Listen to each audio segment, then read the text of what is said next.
Hi, I'm Nick Shell, and the reason you're watching this video, I assume, is because you've seen me perform my newest song that I've written called End Up Somewhere Good. And if somehow you haven't heard me play that song, then click the link right there below. It takes you straight there, because this is pretty weird to watch this video if you haven't actually heard the song. But I make these videos to explain what inspired me to write the song, and because I'm an Enneagram coach, I like to kind of shed some light on maybe what inspired it from that perspective as well. So the funny story about this song is a couple of months ago, my wife said, write us a song that we can sing together.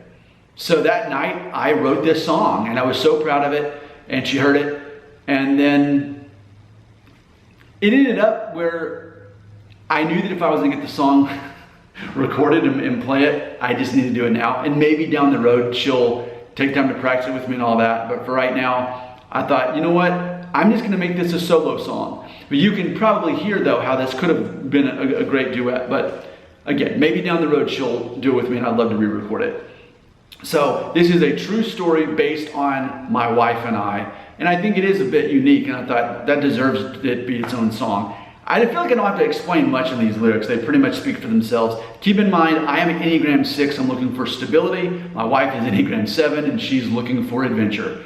So that's ultimately the dynamics of this, and I think you can see that in the song. Here we go, here's the lyrics. This one's got 4 verses. This is a long song. It took me so many takes to get this because I kept forgetting the words and mixing up the 4 verses. Here we go.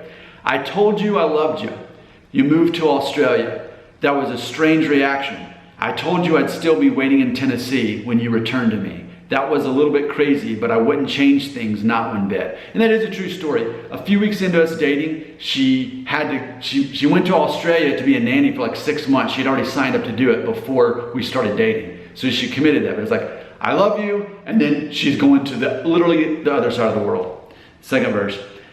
I never thought about how funny that was. That's the story of what happened when we fell in love. The younger version of us knew what they were doing back then. We're here together now because of what they did. That was a little bit crazy, but I wouldn't change things, not one bit.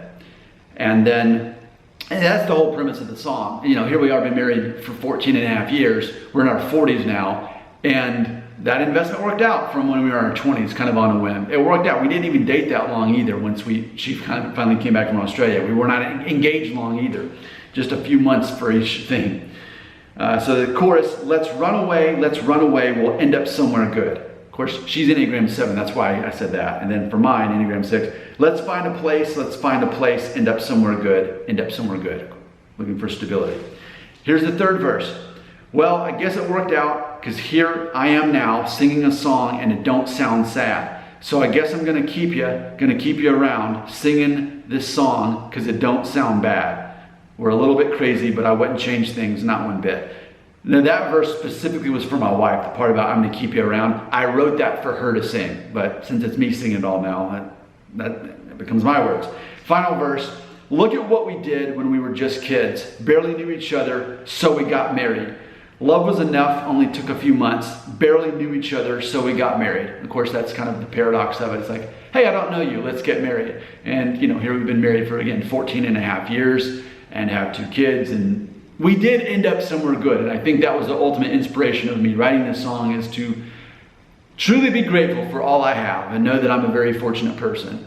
And what a tragedy if I didn't recognize that. So I wanted to write this song. For me as an Enneagram 6, writing a love song, this is as romantic as it gets. If you notice other Enneagram 6s, Tom Petty, Bruce Springsteen, they write them, but it's not like lovey-dovey, I love you, kissy kissy.